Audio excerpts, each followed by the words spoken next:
안녕하십니까. MBS 초대석의 양승용입니다. 드넓은 곡창지대를 가진 전남은 우리나라 농업의 중심, 농도라고 불리기도 합니다. 오랫동안 우리나라 최대 쌀 생산지로서 자리매김해왔고 농업에 종사하는 인구도 그만큼 많기 때문인데요. 오늘 초대석에는 농도 전남의 행정수장으로 전남과 우리 농업 전반에 영향을 미칠 수 있는 농정을 선도적으로 펼치고 있는 김영록 전남도지사 모시고 말씀 나눠보겠습니다.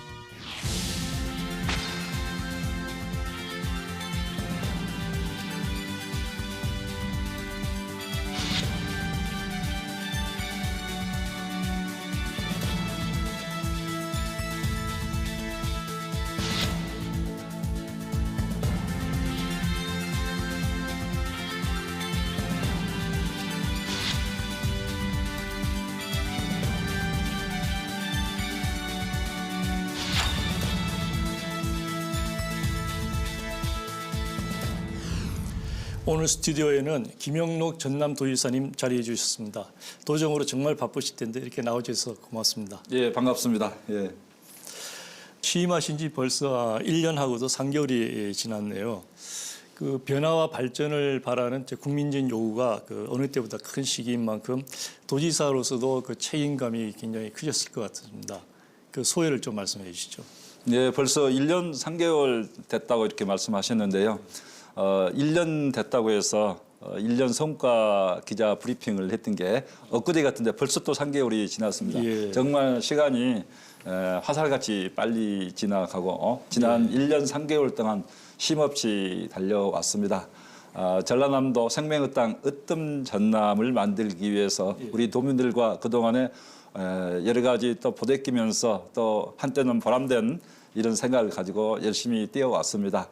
도민 제1주의 도민을 최우선으로 모시겠다 이런 각오를 가지고 지난 1년간 뛰었고 또 촛불혁명에 의해서 문재인 정부가 이렇게 탄생된 만큼 그만큼 우리 서민들 또 우리 도민들의 삶을 잘 살피는 내 삶이 바뀌는 도민들의 그런 행복한 삶이 되도록 나름대로 열심히 뛰어왔습니다만은 그렇지만은 여러 가지로 부족했습니다. 도민들께서 많이 살펴주시고 격려해 주셔서 대단히 감사하게 생각합니다. 그래서인지 이제 취임하신 이후로 그 전국의 지자체장을 대상으로 한 직무수행평가에서 계속 그 전국 1위를 지키고 계시거든요. 그 비결이 뭔지 좀 소개를 해 주시죠. 그거 좀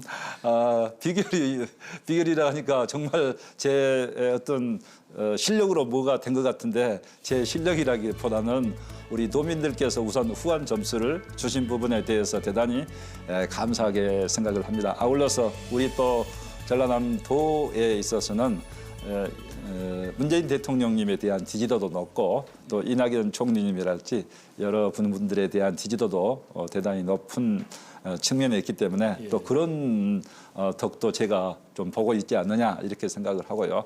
제가 와서는 도민들을 한 분 한 분 이렇게 모시는 도민 소통, 도민 제1주의 행정을 펼치는 또 그런 부분이 우리 도민들께서 후한 점수를 주신 부분이 아니냐 또 이렇게도 생각합니다. 그리고 지난 1년 3개월간 사실은 이제 그동안에 전라남도 좀 어려웠던 부분들 문제를 해결하는데 나름대로 열심히 뛰었고 예를 들면 SOC 문제 같은 것을 해결하는데 나름대로 성과가 있었다고 이렇게 생각을 합니다. 지금 도지사를 하시기 전에는 이제 농림축산식품부 장관을 하시지 않았습니까? 어떤 자리가 더 어렵던가요? 아니면 더 보람이 있는 건가요?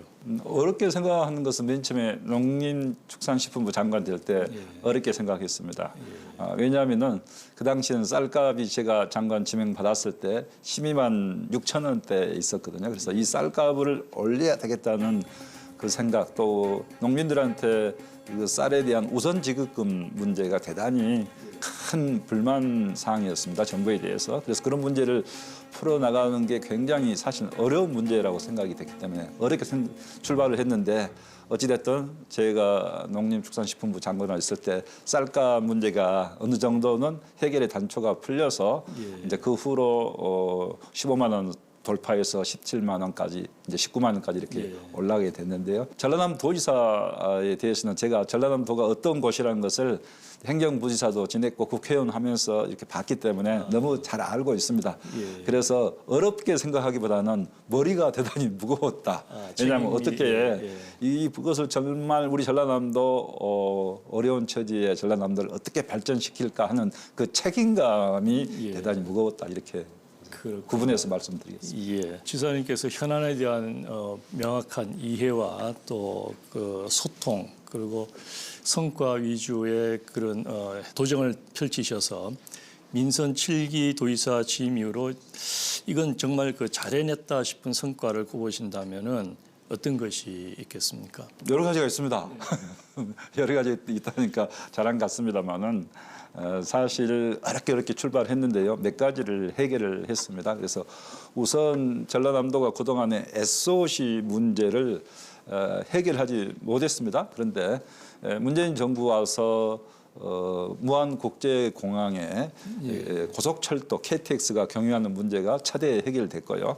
제가 와서는 이제 이 목포에서 보성 거쳐 순천 거쳐서 부산까지 가는 이 철도 문제가 전혀 해결이 안 돼 있었습니다. 그래서 남해안 철도가 있었지만은 전철화가 안 돼 있어요.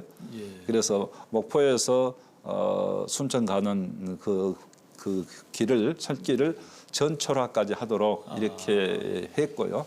그다음에 이제 경전선이 광주 송정에서 보성 거쳐서 순천 거쳐서 부산까지 가는데 그 철길이 일제 강점기에 뚫린 일에 전혀 손을 보지 않아서 정말 부산까지 송정에서 부산까지 6시간 반이 걸리는 거예요. 이것은 요즘 21세기에 어떻게 말이 안 맞죠. 그래서 그걸 이제 개량하도록 정부 사업으로 확정 단계에 있습니다. 그래서 그게 이제 그렇게 되면은 부산에서 목포까지, 부산에서 광주 송정까지 2시간대에 다닐 수 있는 길이 트이게 된 겁니다. 그 먼 장래는 KTX랄지 KXS에 준하는 준고속 열차가 다닐 수 있게 되면은 부산, 경남 그리고 광주, 전남 간에 2시간대 물류 그리고 인적 왕래 관광객이 오갈 수 있기 때문에 이런 부분은 대단히 큰 성과로 이렇게 생각을 합니다. 이제 그리고 무안국제공항 활주로 연장 사업도 됐기 때문에 이제 무안국제공항 활주로 연장 사업을 통해서 지금 현재도 100만 명을 금년에 이렇게 목표로 하고 있습니다만 앞으로는 300만 이용객 시대가 무안국제공항도 열릴 수 있다. 그리고 이제 대형 비행기가 취항이 가능한 그런 좋은 계기가 됐다 생각을 합니다. 정말 그 인프라 측면에서도 많은 일을 하셨는데 특히 그 국가 균형 발전이라는 측면에서 보면은 그 경전선 전철화라든지 남해안 철도 사업은 특히 그 중요한 사업일 것 같습니다. 그 사업을 계기로 그 지역 간의 그 물리적 거리뿐만 아니라 심리적인 간격도 굉장히 많이 줄어들 것 같은데요. 과거에 60년 대는 제 고향이 완도인데요. 완도 부산 간 여객선이 매일 오전에 부산 가고 오후에는 부산서 물류가 이렇게 와고 가고 사람이 왔다 갔다 많이 했거든요. 그게 다 끊겨가지고 지금은 이렇게 어려운 상황이 됐는데 예를 들면은 일본 관광객들도 부산에 많이 옵니다. 부산에 많이 와서 전남에 가고 싶어 하는데 전남이 음식 관광으로 유명합니다. 일본에서도. 근데 오려고 하면은 제대로 철길이 없거든요. 이제 근데 그런 길이 열리게 됐기 때문에 인적 교류가 활성화되면은 마음이 열리는 거 아닙니까? 마음이 열리면 영원한 화합도 되는다고 저는 이렇게 믿습니다. 그래서 부산 오거돈 시장님, 경남 김경수 도지사님, 전라남도 저 김영로 함께해서 남해안 상생 발전 해박도 했고 앞으로 관광이랄지 또 경제랄지 그런 부분에서 함께 상생 협력하기로 이렇게 했습니다. 그것이 지역 경제 발전에도 굉장히 그 큰 역할을 할 것 같습니다.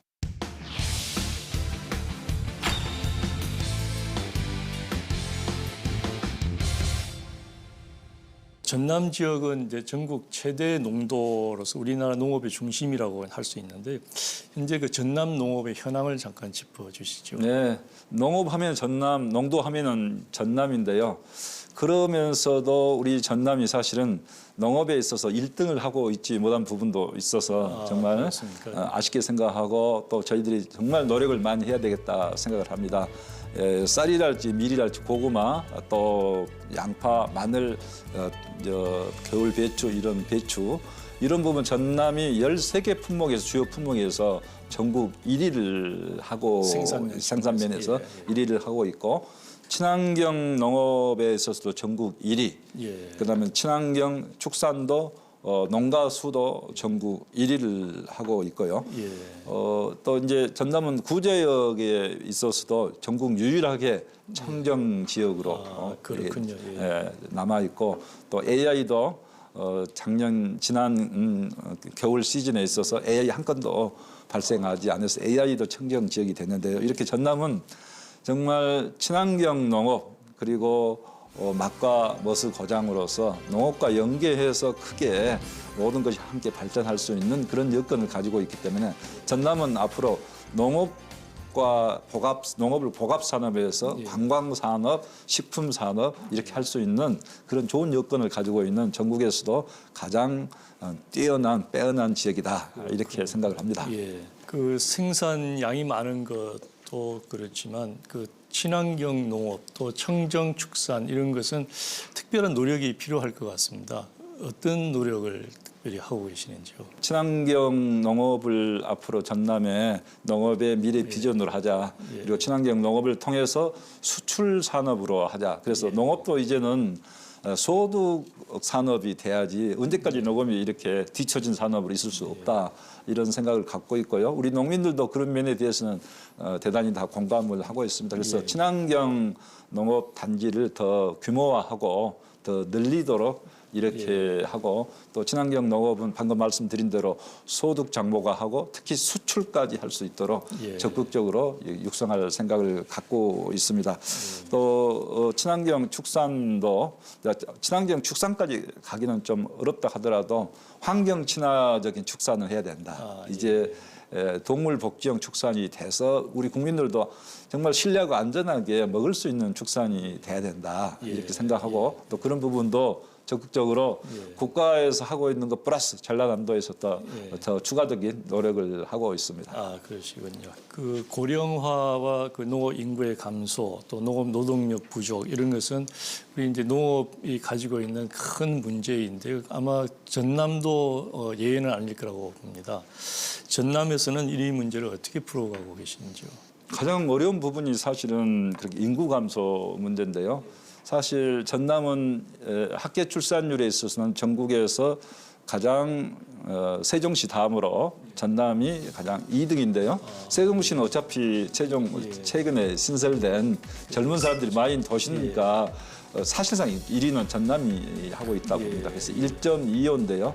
학계 출산율은 전국이 이렇게 높은데 또 인구 감소율은 대단히 많기 때문에 전남이 국가적으로 기여는 많이 하는데 인구는 감소하는 그런 아픔을 안고 있기 때문에 사실은 우리 전남에 대해서는 국가적으로 더 많은 지원을 해줄 균형발전 차원에서 해줘야 될 당위성이 있다. 우선 이 말씀을 드리고요.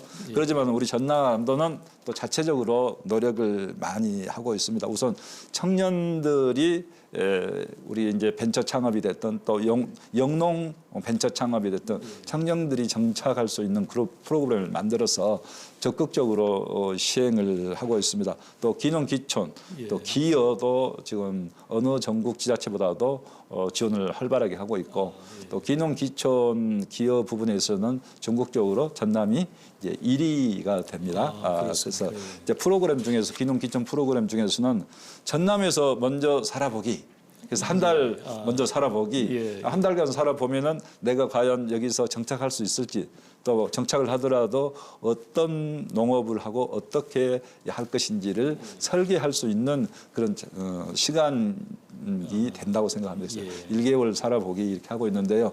좀 더 살아봤으면 하는 그런 요청도 있기 때문에 앞으로 더 이제 기간을 늘려서 하는 것도 검토를 이렇게 해보겠습니다. 그래서 1개월 살아보기가 실제 전라남도 기농기촌으로 이어지기도 이렇게 하고요.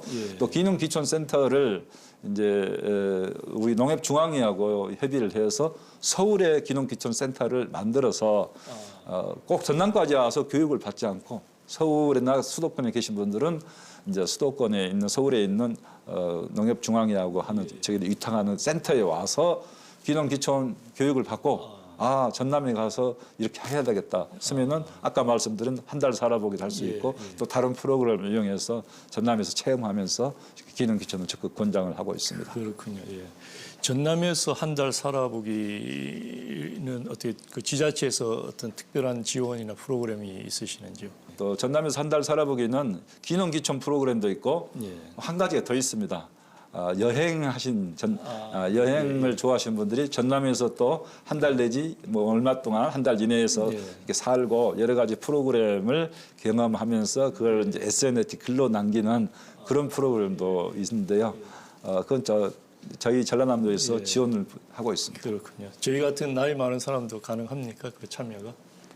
우리 교수님께서 오시면은 가장 먼저 선발이 되지 않겠느냐 생각이 되는데요. 교수님은 기농기촌 의사는 없으시면은 아까 여행으로 한 달 살아보기를 해야 되지 않겠느냐 이렇게 생각이 저는 듭니다. 다 의사가 있습니다. 그래요? 전남으로 오시면 잘 모시겠습니다. 근데 매년 이맘때면은 어김없이 나오는 농업 현안 문제, 이제 쌀값 문제인데요. 금년도 작황도 나쁘지 않다 이렇게 해서 좀 우려가 있습니다.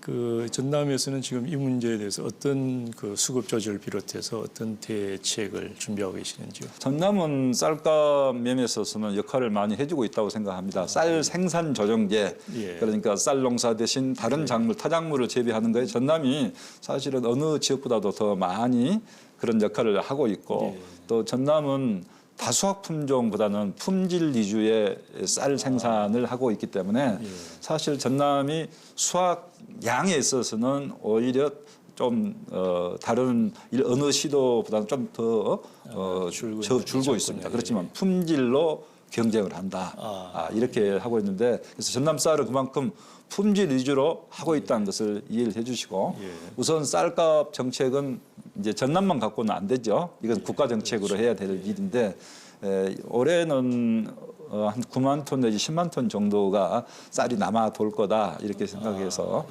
우선 과잉 생산된 것을 다 정부가 격리 수매를 해줘야 됩니다. 그런데 제가 장관으로 있을 때는 이 과잉 생산된 것 플러스 알파 해서 그때는 12만 톤을 추가로 또 격리를 더해버렸어요. 그렇게 하니까 확실히 쌀값이 정부 조치에 대해 신뢰를 하고 쌀값이 그때 이제 결국 올라가기 시작해서 바로 10월 초에 이제 15만 원대를 돌파를 해서 그게 이제 17만 원, 19만 원까지 올라간 거거든요. 그래서 이번에도 지금 약간 떨어졌지 않습니까? 쌀값이 19만 3천 원 가다가 18만 7천 원 이렇게 한 5천 원 떨어지고 있는데 저는 다시 19만 원 이상으로 쌀값을 올려야 된다. 그러려면은 정부가 좀 강한 특단의 조치, 아까 말한 10만 톤 격리 조치 플러스 추가적인 조치를 더 이렇게 빠른 시간 내에 빠르게 발표해야지 쌀값이 떨어진 뒤에 조치를 해서는 늦다. 과거 제가 했던 경험을 말씀을 드리는 건데요. 정부한테 강력히 이 부분은 건의를 하고 있습니다. 그렇군요. 우리 쌀값 이 한동안 지속적으로 하락을 해서 하는 그 걱정과 또 불만들이 있었는데 그 전환점을 우리 장관님께서 장관님으로 계시는 동안에 그것을 만드셨네요. 그 쌀값 문제는 이제 수급 조절이 중요할 거고요. 그런 측면에서 보면은 이제 타작물을 재배하도록 유도를 하는 이런 것이 필요할 텐데 전남도에서는 중앙 부처에서 하는 그 외에 별도로 그런 타작물 재배 사업을 시행을 하고 계신지요? 중앙부처 사업으로 이제 하고 있는데요.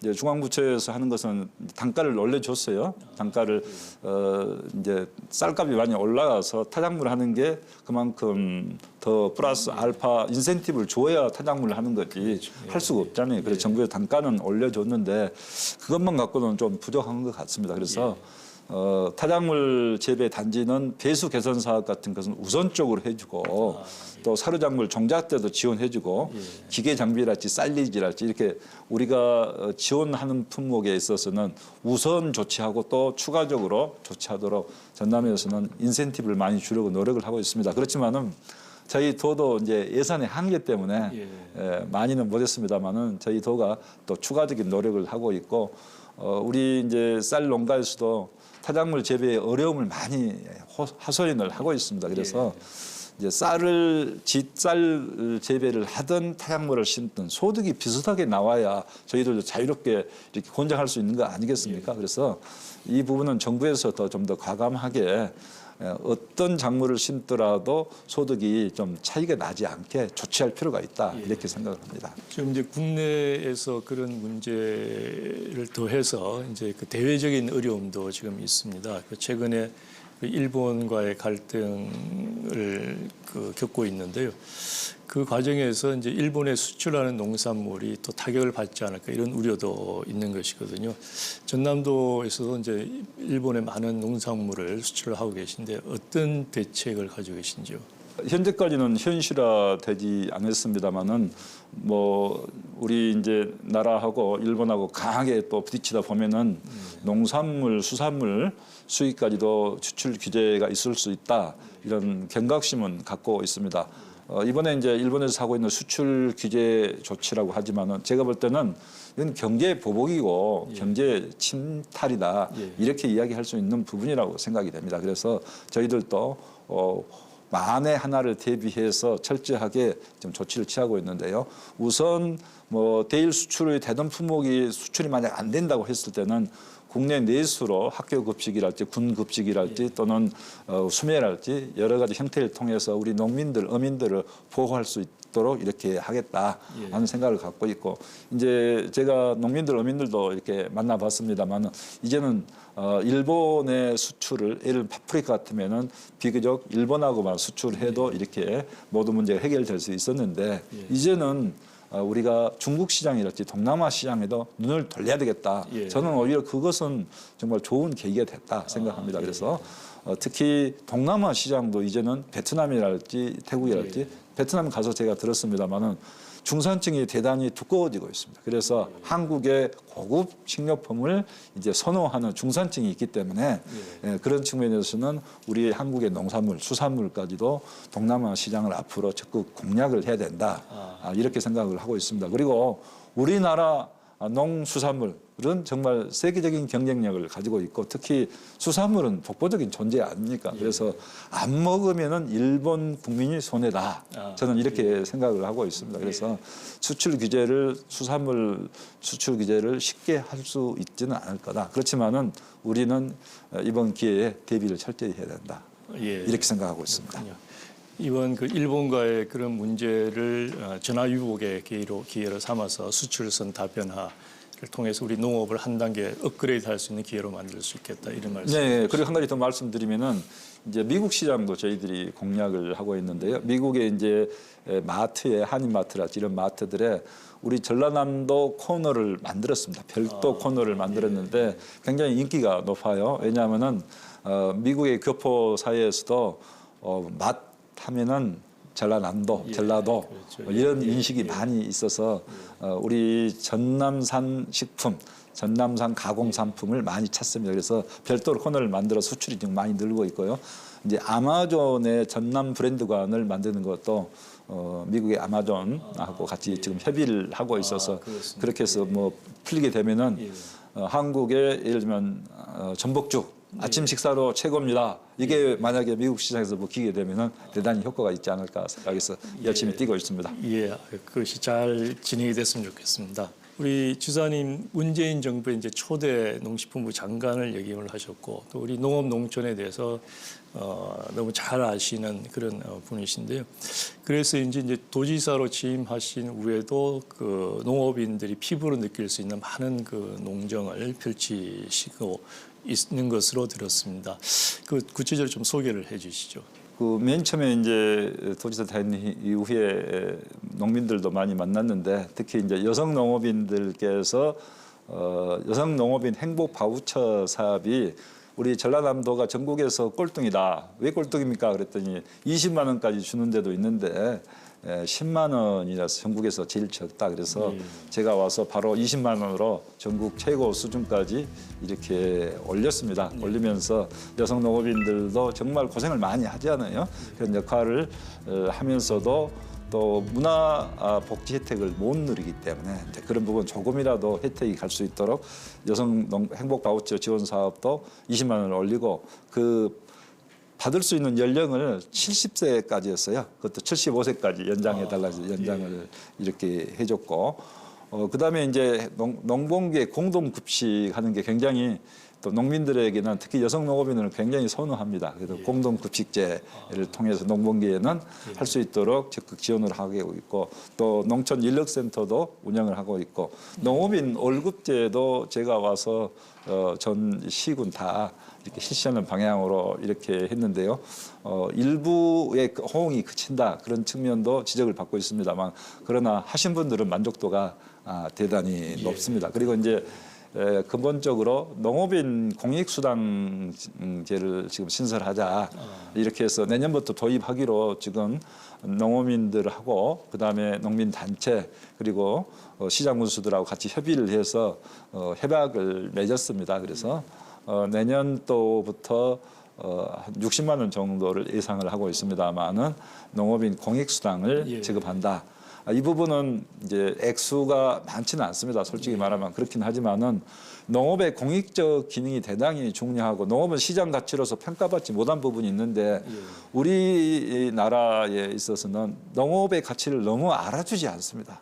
사실 너무 알아주지 않고 국회의원님들도 우리 농촌 국회의원이 아니면 농업의 실정을 잘 모르고 공직자분들도 농촌 출신이 이제 적지 않아요. 이렇다 보니까 농업의 공익적 기능을 우리가 전라남도부터 먼저 인정해서 국가적으로 이런 분위기를 만들자 하는 차원에서 내년부터 도입하게 됐다는 말씀을 드립니다. 그렇군요. 예. 지사님께서 이제 장관을 하실 때 그 농업의 공익적 가치를 헌법에 담는 그런 이제 작업을 하셨고, 저도 그때 이제 같이 그 작업을 한 기억이 있습니다. 그 농민들한테 그 공익적 그 수당을 지급하는 것은 어떻게 보면 당연한 것이라고 생각을 드는데, 그것이 좀 전에 말씀하셨던 농업인 월급제하고는 어떤 차이가 있고, 이것이 좀 더 확산이 되기 위해서, 전국적으로 확산되기 위해서는 어떤 일들이 있어야 될까요? 예. 농업인 월급제는 이제 어차피 이제 양곡 수매대금이랄지 본인이 받을 돈을 이제 1년에 수학기 한꺼번에 받다 보니까 그 받기 전까지 어렵고, 받을 때 한목으로 받으면 그때는 좀 풍족하다 여유가 있다 하지만은 금방 또 써버리고 나면은 나중에 허전하잖아요. 돈이 없잖아요. 그러니까 그걸 매달 미리 나눠서 월급으로 지급하고 또 남은 부분이 있으면 환급을 해주는 그런 제도이기 때문에 본인 것을 가져가는 겁니다. 나눠서 가져가는데 그 농업인 공익수당은 농업의 공익적 가치를 인정해서 농민들에게 이렇게 주는 제도인데요. 지금 정부도 공익적 직불제를 도입하겠다 이렇게 하고 있기 때문에 어느 정도 이제 농업의 공익적 가치를 인정하는 방향으로 가고 있습니다만은 헌법에 스위스처럼 헌법에 규정을 해서 농업은 보호도 해야 되지만은 공익적 가치에 대해서는 반영해서 시장 가격에 반영하지 못한 부분을 정부가 일정 부분 농민의 것은 어민의 것으로 생각하고 이렇게 보상을 해줘야 된다 이렇게 생각합니다. 현장에서 반응은 뭐 짐작은 갑니다만은 어떻습니까? 농민들이 굉장히 좋아할 것 같습니다. 네, 농어민 수당은 굉장히 반응이 좋습니다. 반응이 좋고 특히 이제 그 액수가 예를 들면은 농민들이 피부로 느낄 수 있는 정도의 액수는 아닙니다. 그렇지만은 우리 농민들을 알아준다. 그거 아니겠습니까? 우리 농민들을 고생한다고 정부가 알아주구나. 전라남도에서 알아주구나. 이제 이런 측면에서 대단히 뜻 있게 생각을 하는데요. 다만 한 가지 이제 아쉽게 생각하는 부분은 저희들도 예산 제약이 있기 때문에 이제 충분하게 드리질 못한 점이 있고, 그다음에 농업의 공익적 가치를 인정하는데 농업의 농민수당 개념으로 해서 모든 농민들에게 다 줘야 된다. 이제 그런 이야기를 많이 하시는데 그렇게 하려다 보면은 이제 예산이 이제 2배, 3배 들어가는 거죠. 2배 정도는 들어가는 거죠. 그래서 그런 어려움이 있습니다. 또 농민 수당에 대해서는 일반 도민들 특히 자영업 하시는 분들은 우리는 더 어려운데 왜 우리는 지원하지 않느냐 이제 그런 부분이 있어서 저희들이 이제 좀 어려움이 있다 말씀을 드리고 또 여성 농업인을 특히 왜 우대를 안 하느냐 여성 농업인을 따로 여성 농업인도 농민의 한 사람이니까 지급해야 된다 이제 그런 말씀들을 많이 하시는데요. 저도 그런 부분에 대해서 공감을 합니다만은 맨 처음 시작 때부터 너무 무거운 짐을 질 수는 없고 또 그래서 또 도민과 국민의 공감대도 없고 시작을 해야 되기 때문에 우선 이렇게 농가 세대주 단위로 시작을 합니다만 앞으로는 이제 확대를 해야 될 거 아니냐 또 이렇게 생각을 하고 있습니다. 그리고 이제 전체적으로 저희들이 또 전라남도에서 하고 있는 일은 주로 노지 체조를 중심으로 해서 최적 가격 보장제도 조례가 있습니다. 그래서 그 조례에 맞춰서 금년에 이제 저희들이 24억 예산을 확보해서 국가하고 저희 도하고 시군 자치단체하고 이렇게 해서 270억에 해당되는 그 이제 최저 가격 보장에 따르는 예산을 지원을 했습니다. 그래서 그 부분은 굉장히 이제 우리 농민들도 높이 평가하는데 내년에는 더 많은 예산을 확보해서 이 가격 폭락에 따른 대책을 좀 전라남도에서 좀 해야 되겠다. 그렇지만은 전라남도만 갖고는 사실은 안 되죠. 예를 들면 전라남도만 양파가 나는 건 아니기 때문에 국가적으로 좀 더 과감한 조치가 필요한데 국가가 안 한다고 전라남도도 손 놓고 있을 수는 없다. 우리가 하겠다. 대신 국가도 앞으로 이런 부분은 정말 과감히 좀 조치가 필요하다. 이렇게 생각하고 있습니다. 그렇군요.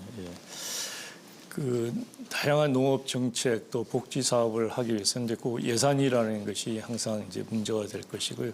좀 전에 말씀하셨다시피 비농업 부분에서의 이제 어떤 그 요구나 불만도 없을 수 없을 것 같습니다. 그런 부분을 어떻게 설득을 하시는지요? 저는 항상 그 솔직하게 말씀드리고 또 이해를 구하는 게 이제 가장 최선의 방책이라고 생각합니다. 우리 농민들께는 이제 많이 지원할 수 없는 그런 부분에 어려움을 또 이야기를 드릴 수밖에 없고요. 이제 일반 도민들이랄지 자영업 하신 분들은 이제 농민들의 어려운 사정, 아까 시장에 반영되지 못한 부분이 있기 때문에 이제 그런 부분 설명을 잘 드리고 또 자영업 하시는 분들도 저희 전라남도에는 어느 정도 지원책을 마련을 했습니다. 그리고 청년들 같은 경우는 미취업 청년들도 사실 어렵지 않아요. 그런 청년들은 6개월간 50만 원씩 해서 300만 원 지원할 수 있는 그런 프로그램도 만들었고 자영업 하시는 분들도 지원책을 나름대로 더 마련을 해서 함께 가는 우리 공동체 전남을 강조를 하고 있습니다. 그 지금 이제 쌓여 있는 여러 가지 농업 현안 중에서 전남도지사 임기 내에서 내가 이것만은 꼭 해결하고 싶다 하는 것이 혹시 있을까요? 그것이 많은데요. 아, 그렇습니까? 지금 농업 현안을 말씀하신가요? 농업 문제.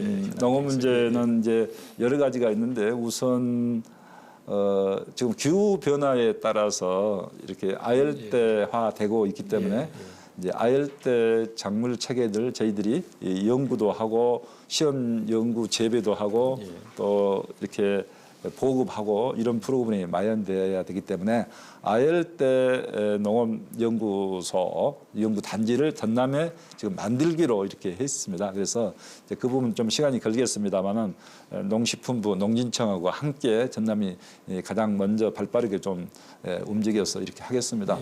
그래서 최근에 제가 애플 망고 농장 하신 분을 가봤는데요.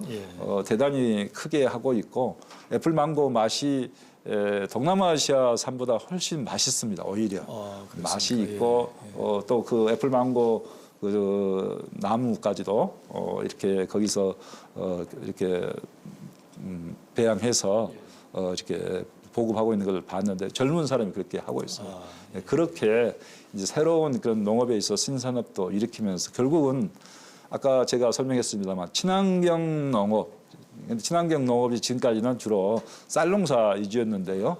이제 과수, 채소까지 친환경 농업으로 가서 우리 전라남도 농업이 이제 중국이랄지 동남아 시장에서 전라남도 농업은 농산물은 고급 또 친환경 농업으로서는 전라남도가 최고다. 자, 이런 이미지를 갖고자 합니다. 그래서 전라남도가 지금 청정 전남 블루 이코노미를 강조를 하고 있습니다. 블루 이코노미라는 것은 좀 청정한 자연 자원을 바탕으로 해서 우리가 혁신 성장에 지속 가능한 성장 기반을 만들자 하는 건데요. 예. 현 정부는 우리 농업의 신성장 동력 중 하나로 스마트 농업을 꼽고 있습니다. 전남도에서도 스마트팜 혁신밸리 사업을 조성을 해서 이 분야를 선도해 가겠다 이런 구상을 들었는데요. 어떤 그림을 그리시고 어떻게 추진을 하고 계시는지요?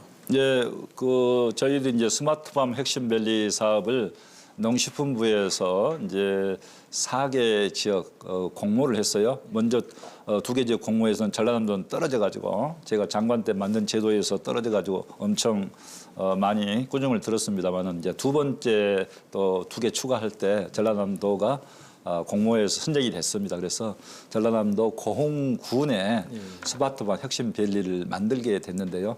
이제 스마트팜 혁신밸리를 통해서 새로운 스마트팜에 적용할 이제 작부 체계를 새롭게 연구를 하는 것이죠. 예. 그리고 거기에서는 이제 기존 농업의 스마트팜뿐만 아니라 새롭게 지금 저희들이 하려고 하는 아열대 작물에 대해서도 연구를 할 것이고요. 예. 그다음에 이제 스마트팜이 기존에 있는 농장들하고 서로 경쟁하면 안 되지 않습니까? 그래서 주로 이제 수출 농업 위주로 해서 앞으로 이제 운영을 하게 될 거고요.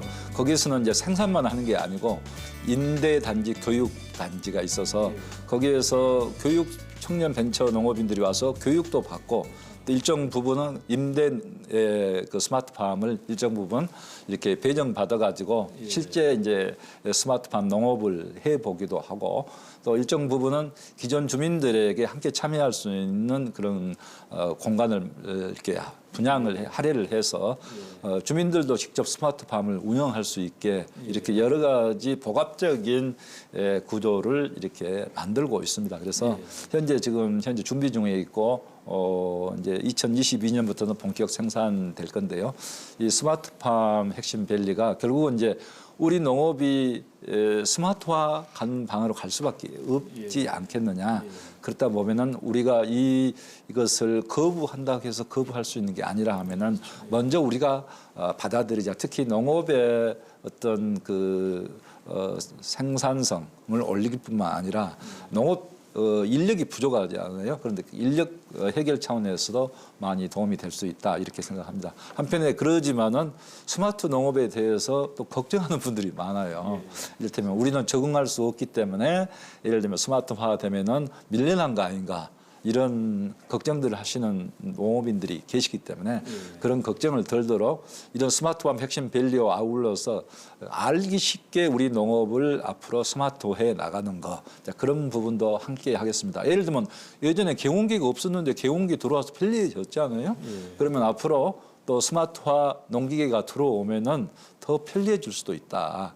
이제 자동 수확기까지도 앞으로 선별 수확기까지도 스마트화 할 수 있기 때문에 이제 이런 방향으로 나아가도록 하겠다는 말씀을 드립니다. 예. 그런 좋은 구상의 스마트팜 사업이 꼭 성공적으로 잘 이루어지기를 바랍니다.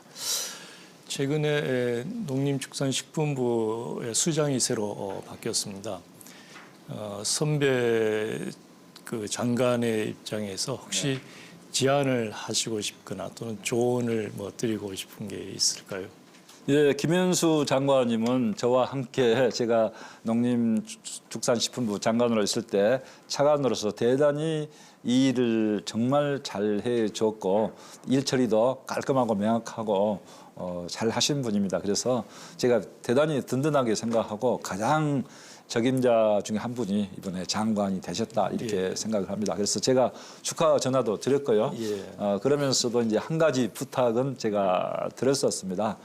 제가 장관으로 있을 때 꼭 해보고자 하는 일이 이제 우리 주요 농산물 가격이 너무 들쑥날쑥을 하고 이제 생산 조절이 안 되잖아요. 그래서 마늘, 양파 대표적으로 과잉 생산돼서 가격이 대폭 떨어진다든지 배추 가격도 그렇게 마찬가지고 그래서 이제 이런 부분을 뭔가 조절할 수 있는 제도를 만들자. 쌀도 생산 조정제를 통해서 쌀 지금 생산량을 좀 줄였잖아요.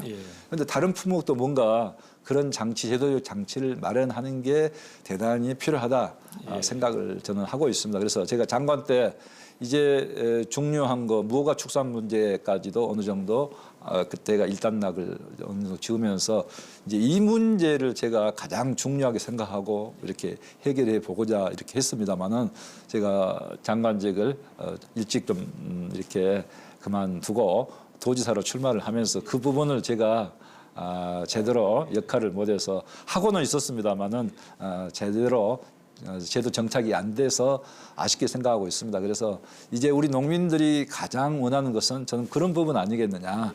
어느 정도 가격에 대한 걱정이 없이 농사를 지을 수 있는 제도. 그러려면은 정부도 정말 제도적 장치를 잘 만들어야 되지만은 저는 농민들도 또 협조할 건 협조를 해야 된다. 어느 정도 가격을 안정되게 하려면 결국 생산을 조정을 해야 되기 때문에 생산을 조정하는 것은 농민들이 어떤 협의체를 통해서 스스로 생산 쿼터를 조정하는 방안 함께 이렇게 가야 된다. 그리고 계약 재배를 통해서 어느 정도 계약 재배하는 것은 일정 소득을 무조건 보장해주는 장치. 저는 그런 게 필요하다고 생각해서 장관님께 제가 못다한 부분을 이렇게 잘 말씀을 드렸습니다. 예, 저도 농업 문제를 연구하는 사람의 한 사람으로서 그 우리 농업 문제의 알파이자 오메가가 그 가격 문제다 이렇게 보고 있습니다. 예, 하여튼 신임 장관께서 그런 문제를 잘 풀 수 있는 기틀을 마련해 주기를 기대해 봅니다.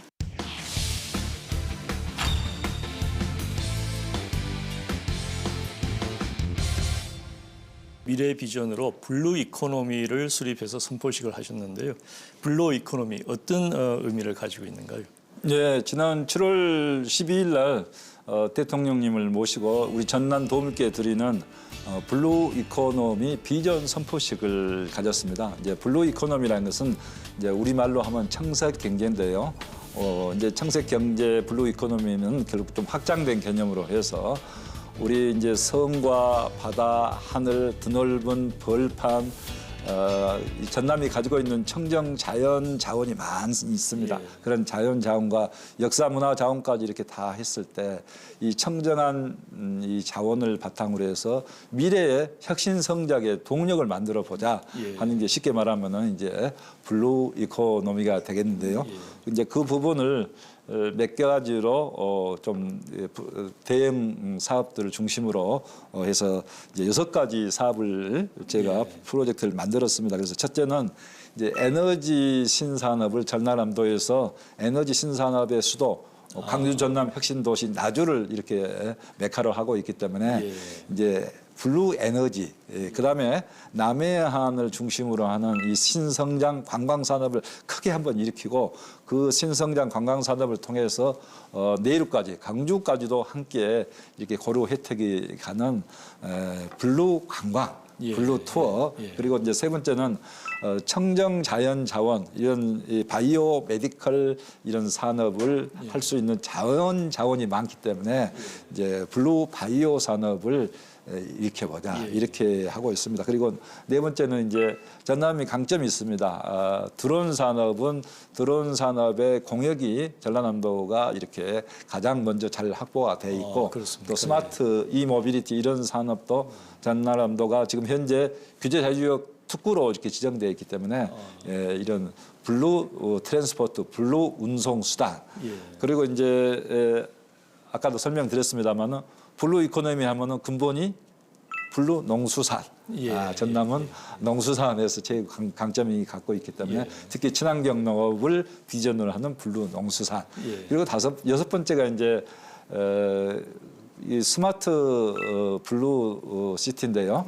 이제 이게 블루 시티, 스마트 시티 이렇게 하면은 주로 이제 신도시는 서울 주변에 만든다 이렇게 돼 있는데 그런 신도시 개념이 떠나서 미래형 신도시 스마트화된 신도시, 그리고 에너지 자립형 신도시, 녹색 신도시, 또 국제 학교와 국제 관광학교까지 갖춘 관광도 접목되는 그런 스마트 블루시티를 전남에 만들고자 합니다. 그 말만 들어도 정말 그 가슴이 뛰는 듯한 뭐 그런 비전인 것 같습니다. 지사님의 이력을 이렇게 쭉 살펴보면요, 그 군수도 지내시고 또 국회의원도 하시고 장관도 하시고 또 도정을 이끄는 도지사도 하시고 국가적인 그 리더로서 승승장구를 하신 것 같은데, 그래도 그 과정에서 어려운 점이 있었겠죠. 예, 제가 사실은 이제 경력을 놓고 보면은 많은 혜택을 받은 사람입니다. 그래서 정말 항상 감사하게 생각하고 제가 더 열심히 해서 봉사해야 되겠다 하는 그런 생각을 합니다. 저는 이제 40살에 강진 군수, 안도 군수를 이렇게 했고 그 뒤에 이제 행정자치부도 근무를 하면서 결국 국회의원 2번을 하고 이제 장관과 이제 전남 도지사로 와 있습니다만은 정말 누구보다도 많은 혜택을 받아서 몇 배는 더 열심히 잘 해야 될 거 아니냐 그런 생각을 하는데요. 이제 제가 그렇지만은 한때 또 어려움도 있었습니다. 제가 이제 중고등학교 다니는 시절에는 이제 아버지가 몸이 편찮으셔가지고 정말 이제 항상 그 저도 어린 저지만은 저도 수심에 찼던 것 같아요. 지금 생각해보면. 그리고 고등학교 3학년 때는 또 한때 그 당시에는 상당히 힘든 어려운 건데 이제 결핵에 또 그래서 엄청 한때 어려웠고 대학 입시도 실패해서 좌절을 맛봤고 제가 야간 대학도 좀 다녀보면서 어떻게 하든 내 힘으로 대학을 다녀볼까 해서 하다가 결국은 이제 건국대학교 장학생으로 이렇게 대학을 마쳤습니다만 그런 과정을 겪으면서 한 4, 5년 정도는 정말 실패를 여러 번 했고 또 어떻게 해야 될지를 몰라서 참 어려움이 있었는데요. 이제 지금 청소년들이랄지 어른분들을 보면 저도 그때 생각이 많이 납니다만은 그렇지만은 참고 또 인내하고 하다 보니까 어떤 기회가 와서 이제 자리를 잡게 됐는데요. 저는 이제 어른분들 보면 항상 그때 생각이 납니다. 그래서 좀 어떻게 하든지 좀 참고 열심히 노력합시다 하는 이야기를 합니다만은 앞으로 저는 이제 정말 더 열심히 하고 어려운 분들, 우리 서민들 도와주는 도지사가 돼야 되지 않겠느냐 항상 그런 생각을 해봅니다. 항상 승승장구 하신 것만 같지만 또 많은 어려움을 겪으시고 그걸 극복을 하시고 또 나름대로 나라를 이끌어가는 그런 지도자가 되셨는데 우리 그 젊은 사람들한테 여러 교훈, 기감이 될 것 같습니다. 임기를 마치시고 나면은 우리 그 도민들에게 어떤 도지사의 이미지로 남고 싶으신가요? 이제 도지사로서 열심히 일하고 성과를 내는 것은 가장 기본적인 것이기 때문에 그것은 당연히 해야 될 일로 이렇게 생각을 합니다. 그런 가운데 이제 도민 입장에서 생각해 보면은 언제든지 도지사를 우리 이웃집 아저씨처럼 이렇게 다가갈 수 있고 따뜻한 사람 뭐 이런다 하면은 얼마나 좋겠느냐. 근데 그게 쉬운 일은 아니지 않습니까? 그래서 저는 항상 좀 더 소통할 때 우리 도민들이 저에게 부담을 느끼지 않도록 하려고 노력하고 있습니다만은 열심히 일하는 가운데 또 열심히 일도 하지만은 소통을 더 잘하고 도민들이 친근하게 느낄 수 있는 그런 도지사가 됐으면 합니다. 지사님과 이렇게 얘기를 나누다 보니까 어느덧 시간이 다 지났는데요. 마지막으로 그 전남 도민들 그리고 오늘 이 방송을 시청하신 MBS 시청자분들께 한 말씀 부탁드리겠습니다. 예, 우리나라 농업은 대단히 중요한 미래 산업입니다. 지금까지 농업이 어려움이 많이 처해 있었다고 생각하는데요.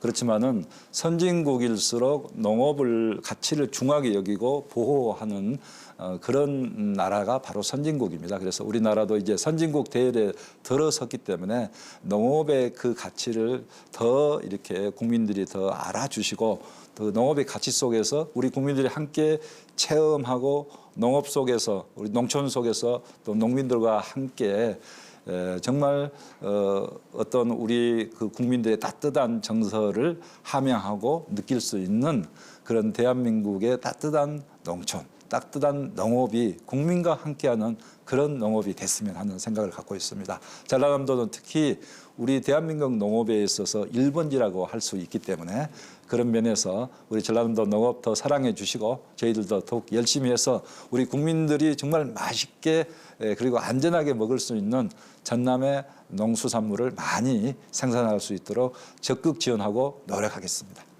예, 고맙습니다. 우리 지사님의 리더십을 통해서 전라남도가 행복한 지자체가 되기를 바라겠습니다. 오늘 나와주셔서 고맙습니다. 예, 감사합니다. 풍성한 수확의 계절이 돌아왔습니다.